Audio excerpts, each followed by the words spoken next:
that's the final drive on the stand.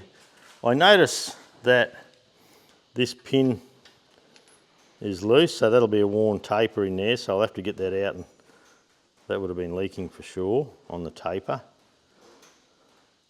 That's for Plasma Dave, they're me welds. That's good enough, eh? That wide around, I put a bit of rust converter on early. Yeah, nice and strong. I still have to clean all this up yet, and you can see I put a big fillet through there, so that's nice and strong for what we need. But yeah, I have to clean that up yet. Clean the other end up on the 65. Yeah, we'll get there with that.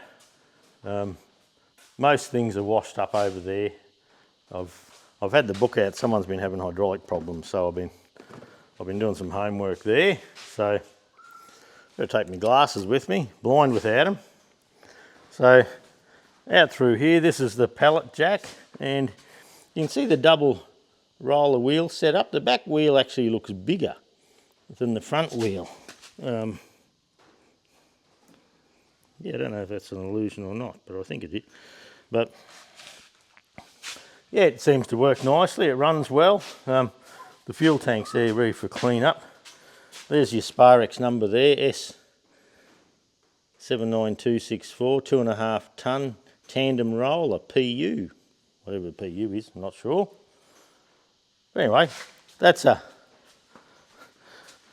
just an addition to the shed, and I'll show you up the other end. I've still got those pallets of parts to sort out, and I can't get the forklift in, but this will come in nice, and up at the museum we'll probably take this up to the museum and use it up there when we need to as well. So we'll come through. Still pretty tidy. I've got this block of wood here for dropping the final drives on, but still pretty tidy. It's not too bad.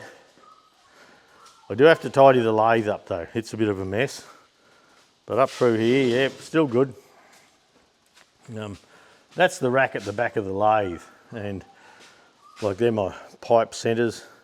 That was the first live centre I ever had. This is a more accurate one. There's a little bit of surface rust there. What I do with that now I can spot a little surface rust. I hit it with Scotch Brite, then I hit it with this this CRC Long Life Anti-Rust. Boy, that's good stuff. I do find on the lathe, on the top of the slide here, when I'm measuring, I sit my arm there to come and measure, and the salt from my arm in this humid weather puts a little bit of surface rust there. So I'm often using the Scotch Brite, and yeah, giving that a rub and a tidy up. So it's just a habit I have. It seems to, I rest my hand when I'm using a micrometer and that. So the new chucks, these chucks here, like that's a little 3-jaw live chuck. So that one there, and this one here, that's another live chuck. So that's for, if you're holding something very small and you want to come in. I see on Mark Pressler's,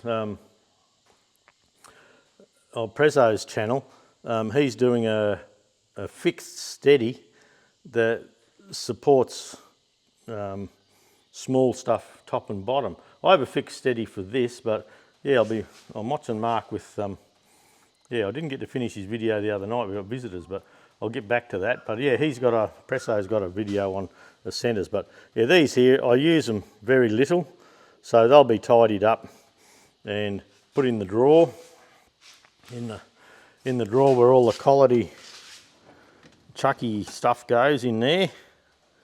And yeah, we've got all sorts of toys in there. But anyway, that's another story altogether.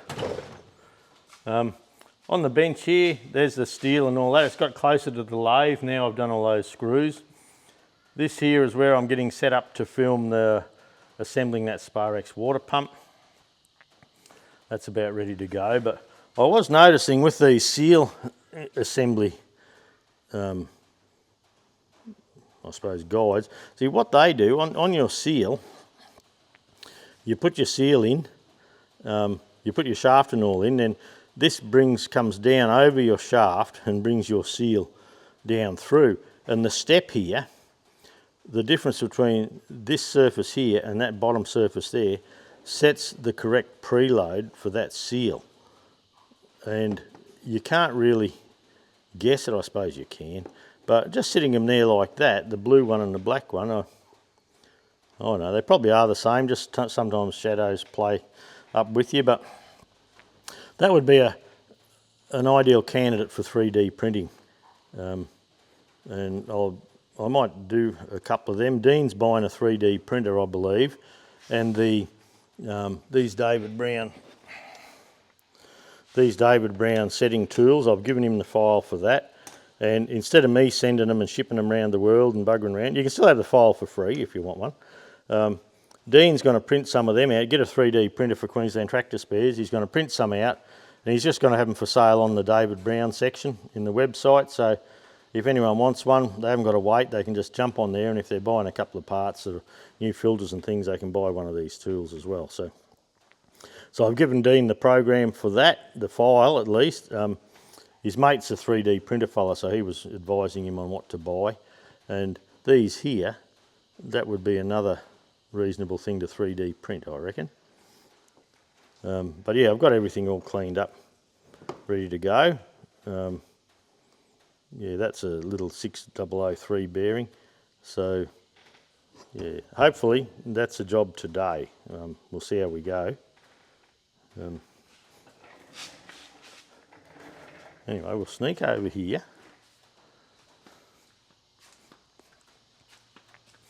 The bench is a bit untidy, but that's all right.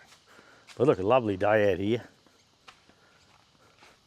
And the sound might disappear because I'm getting too far away for the radio mic. Maybe, maybe not, we'll see. But that's the paddock next door that I've been slashing. We might wait till we get over there. Well, that's the paddock next door I've been slashing, and you can see where I've slashed, the horse is eating there.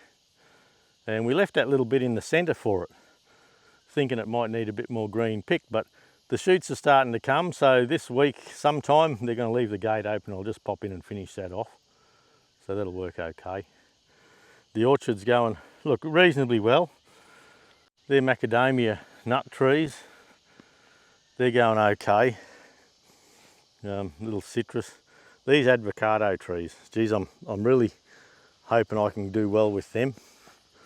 They were starting to stress a bit the other day, but I've watered them and that, and you can see up the top there, that's nice new growth. So I think that's good.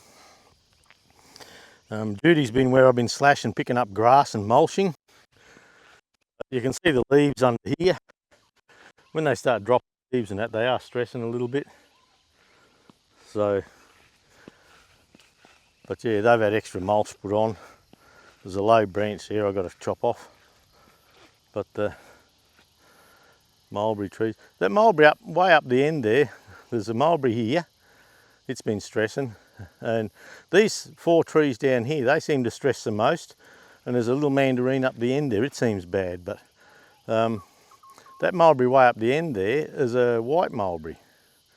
So that's a lemon tree that has never had a lemon on it ever. This is a red mulberry, and this is a lemon, and another maca. So you see all the hoses on the ground here, and that's the pod. I have a little pump there, and what I do there, I start the pump. I have a little manifold I bought from Bunnings, and I can actually run 4 sprinklers just on steady. And yeah, on steady, we can just let the pump idle away, and that's how we get water to them. I was running a hose from over the back, the tank at the back of the shed, but look, I've only got about a quarter of a tank there left, and I don't want to waste the water I want for cleaning parts, washing hands and all that.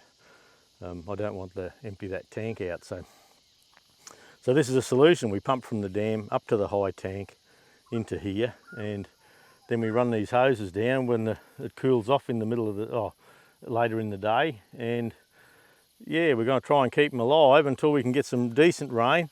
There's been good rain around us, you know, 50 mils, 100 mils, but we just haven't quite been under it, so we'll see. But the, no, I mean, the macadamia tree, like it seems to be going okay, but it's just, yeah, we just got to keep them on top line.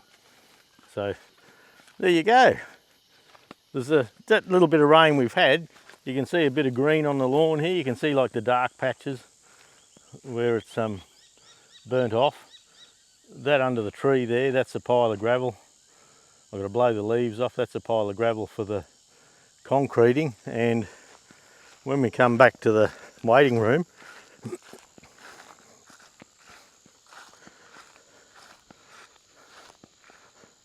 that's where I have the canopy at the moment.